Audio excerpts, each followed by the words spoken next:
Yo, call me Cyberside the way I want to lay it on it. Hey everybody, what's up? Welcome back to the Gamescades. Today, and only today, I am here, that's right, to review the final Sonic Frontiers, the final Horizon DLC. The last update to the game and the end of our journey thus far. Now, of course, there's still a lot of content to cover with this game, including, a full re-review of the game, a bunch of other stuff, like the whole retrospective on the game's marketing up to launch and everything. But today, let's focus on the new and the finale. So first of all, right, there was so much excitement going into this. I mean, we had the CGI trailer that hyped us up at Gamescom, surprisingly. We had this story trailer that showed these cool images. We had music they had dropped. Like, they were clearly hyping this up to be a big finale. Not only that, like, we've known about this for like 6 to 8 months since they released the DLC roadmap. It's been something people have been anticipating, and it's such a big deal because, again, this is the first time that Amy, Tails, and Knuckles have been playable in a main 3D Sonic game since Sonic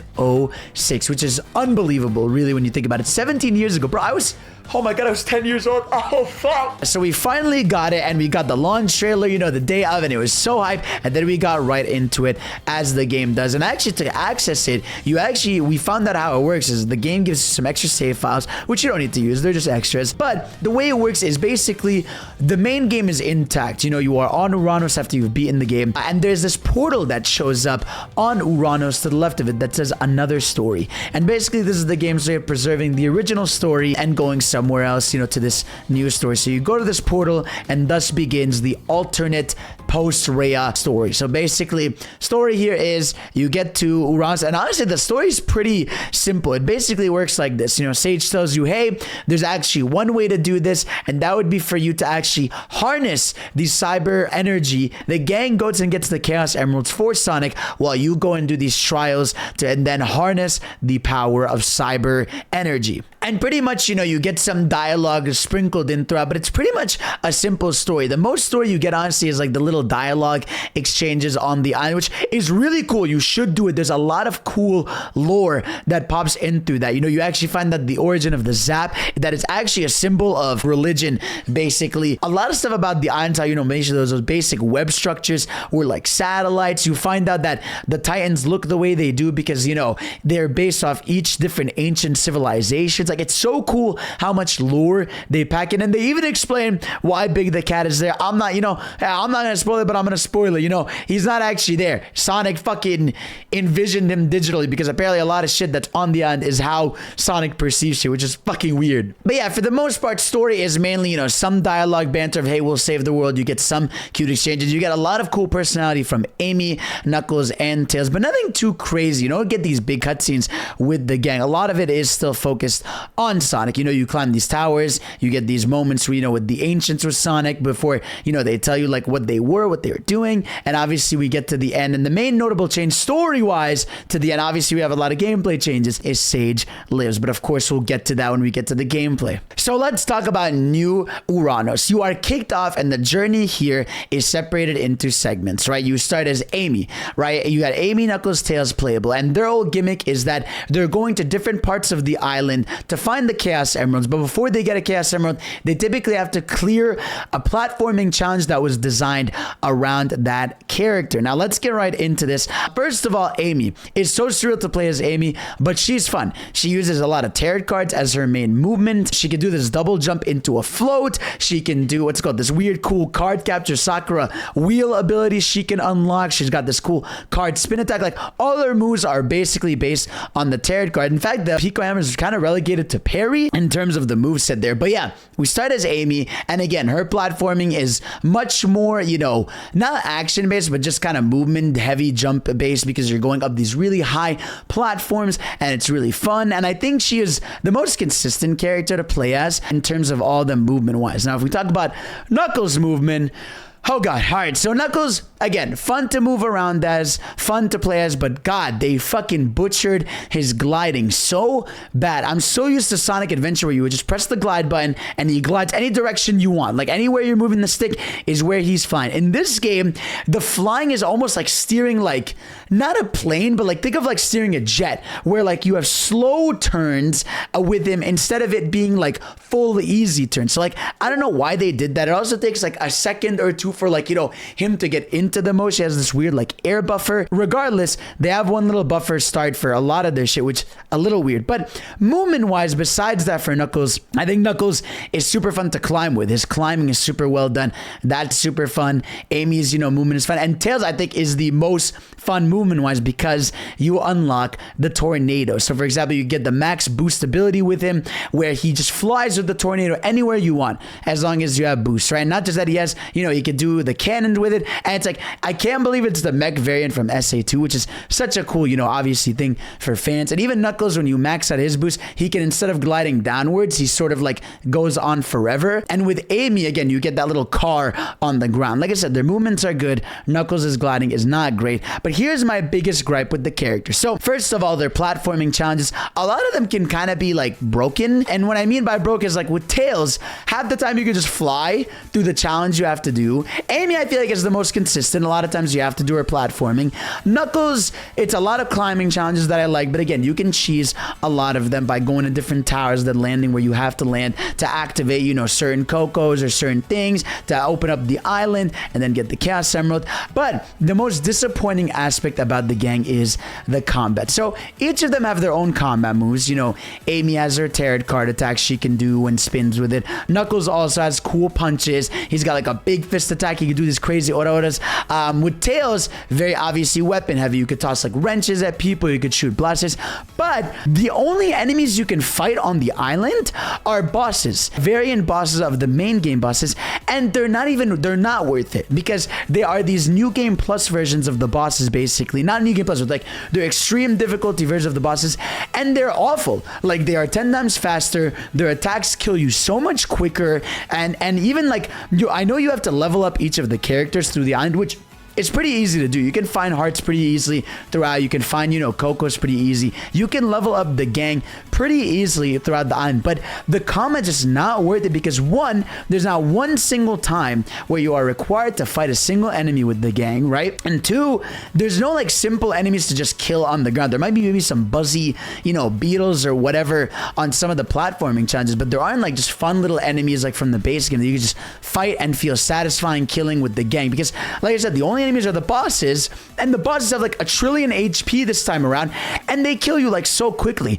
And while I appreciate the challenge, at some point just like, well, what the fuck? Well, now I'm just gonna run away from you because the only thing you give me is gear, and I can get gear by spinning on things around the island, and the only thing gear applies to is Sonic anyway. You know what I mean? Only Sonic can go to cyberspace levels. So really a weird choice with that. It's like I almost wish, again, they had given us more with that, but I will say still happy to have played as the gang again. You know, it felt happy. I felt that joy I felt, and even that discomfort I felt, you know, in Sonic Adventure 2 and 1, where like I'm playing as side characters. It never really feels exactly like Sonic, but it's still fun, and it still feels like it's core to Sonic to have these people playable, and I want them to. And it's so cool that each character, by the way, when you play their areas, they have different dialogues with the characters, like in the base game. So you'll get like Amy talking to Sage, which is really cool. You'll get Tails talking to Eggman, and they have this sort of, you know, bond when they're talking about, you know, smarts around the island. You get Knuckles talking to Tails, you get Knuckles talking to Sage. There's a lot of cool different dialogue exchanges throughout. Nothing crazy. A lot of it does boil down to like,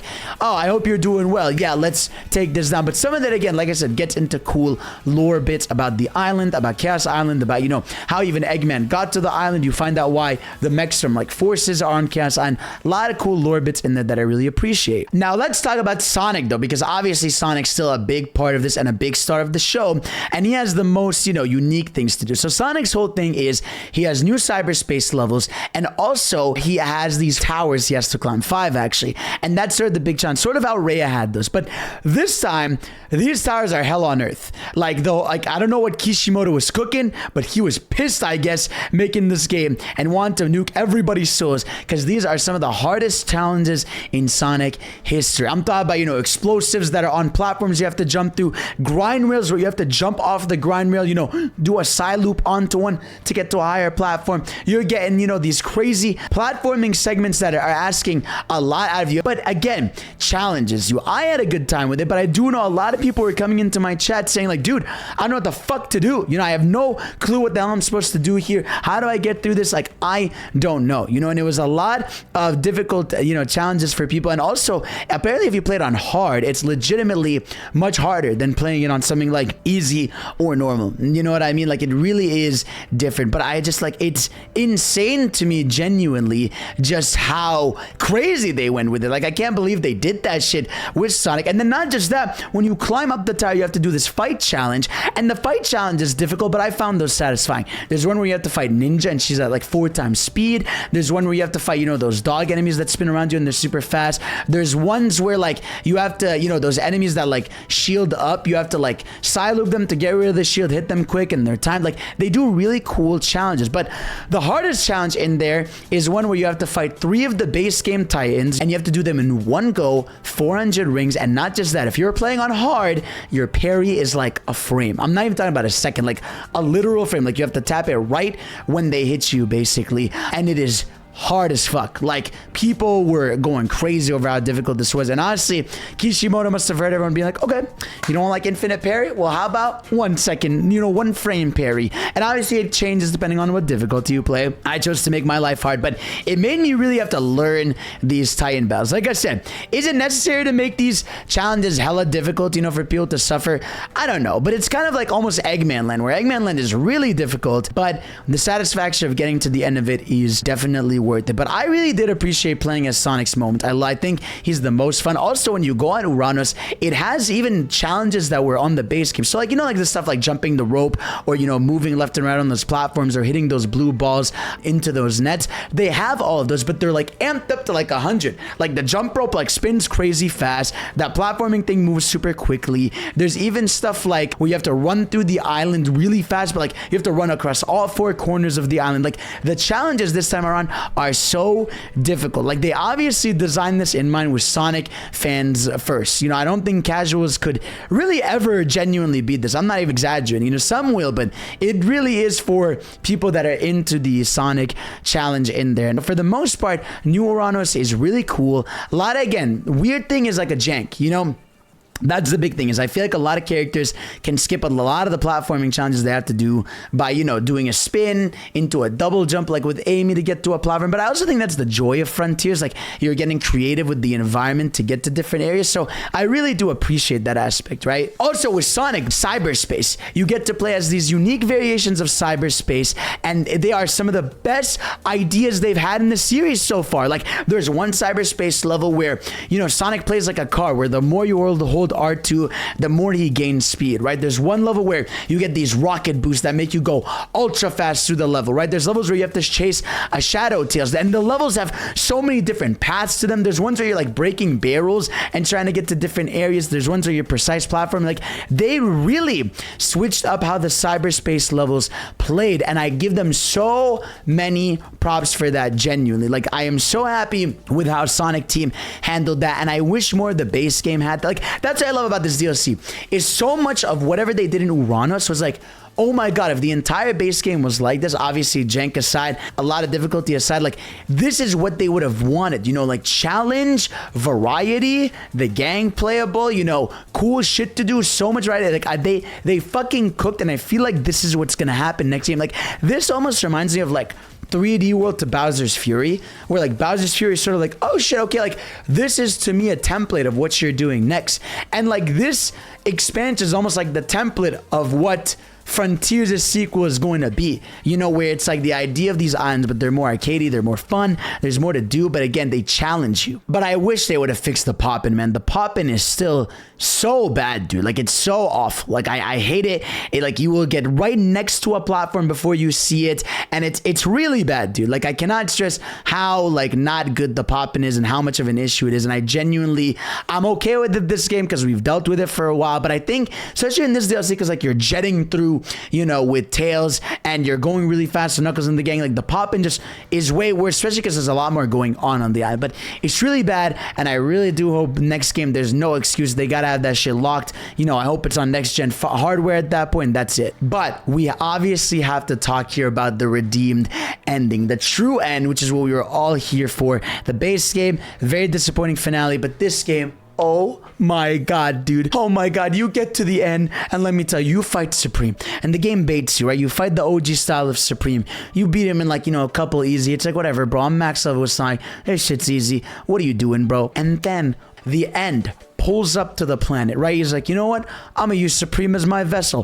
Plugs him in. Fucking Supreme goes on all fours. He's feral. Sonic starts, you know, enhancing his abilities into, you know, Cyber Sonic. He's got the blue eyes, and you're fighting. And then you're hearing the I'm Here song, but it's Kellen Quinn, and it is the fucking rawest shit you have ever heard in your life. It is fucking incredible. It is exactly how I'm Here should have been to fit an actual Titan theme, and I was losing my mind. And Sonic, bro, oh my god, dude, you get these QTs where Sonic is fucking doing crazy Saiyan slashes into big kicks, into mega punches, and like he can, dude, he has this thing now where, like, when like blasts are coming towards him, he has to parry them in one frame, and if he does this cool animation where, like, he says like no, and he tosses it back at you. He has these counter moves where he's punching, like, oh my, it's so unbelievable. There's even one moment that's insane where, like, the gang, you know, is blocking with a shield, and then, like, he tosses a giant, like, ball at Sonic, like a shadow ball at Sonic.